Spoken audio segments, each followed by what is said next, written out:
8-o'git. Yigitning so'zidir qudratga timsol. Yigitning o'zidir himmatga timsol. So'zingdan tog'lar ham o'rnidan jilsin, qoshingga bulutlar xizmatga kelsin. Sharh. Asl kuch so'zdadir. Birgina so'z bilan olamni bunyod qilmoq mumkin.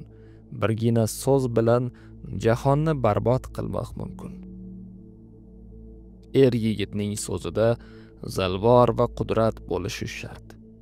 U aytgan so'zlar qalblarni titratsin, aqllarni shoshirsin, zolimlarni talvasaga solsin, mazlumlarga umid bag'ishlasin, xarobalarni obod aylasin, zulmatlarga nur bo'lsin, o'liklarga jon, tiriklarga jahonlarni baxsh etsin. Yigitning o'zi bormagan joyga so'zi borsa, so'zi o'zidan ko'proq ishlar qilsin. Yigitning so'zi oltindan qimmat, jondan qadrli, hayot kabi ardoqli bo'lmog'i kerak.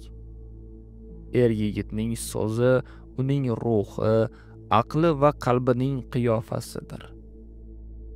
Yigitning so'zi uning o'tmishi, kelajagi va bugunidir. Yigitning so'zi uning ori, hamiyati, nomusi va jonining joni, tomirdagi qonidir.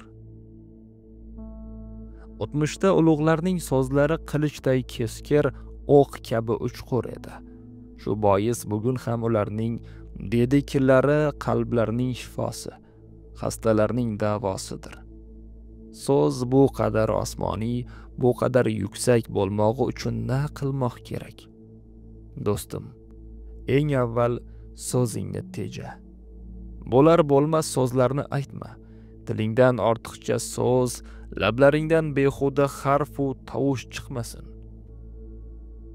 Avval chuqur o'yla, so'ng sokin va haybat ila so'zla. Bergan va'dangni bajar, yolg'on gapirma. Asossiz gumonlarni bayon etma. Bilganingni so'zlashga da shoshilma. Bilmaganing haqida esa gap bo'lishi mumkin emas. Aytgan so'zingda tur. Ahdingni buzma. Qaysi so'zingda tura olmasang jazosini o'ta. Hech bir so'zing, amring havoda qolmasligi uchun o'ta jiddiy va mas'uliyat bilan gapir. So'zing biror narsani o'zgartirmasa sukut qil, o'zgartirsa so'zla. Qalblarni yondirsa, o'z otashida kuydirsa suhbatlash. Unday bo'lmasa sokin bo'l. Sukut bilan ko'p ziyonlardan qutulasan, hatto foydalar topasan. Notiq bo'laman dema. Ne notiqlar bor, so'zlari bir pulga qimmat. Sen tajribangdan, qalbingni kuydirgan azobdan, o'zingga quvonch bergan xayrlardan so'yla. So'zlamasang jinoyat ekan, so'zla. So'zlaring tashnalarga obi hayot bo'lganda so'zla.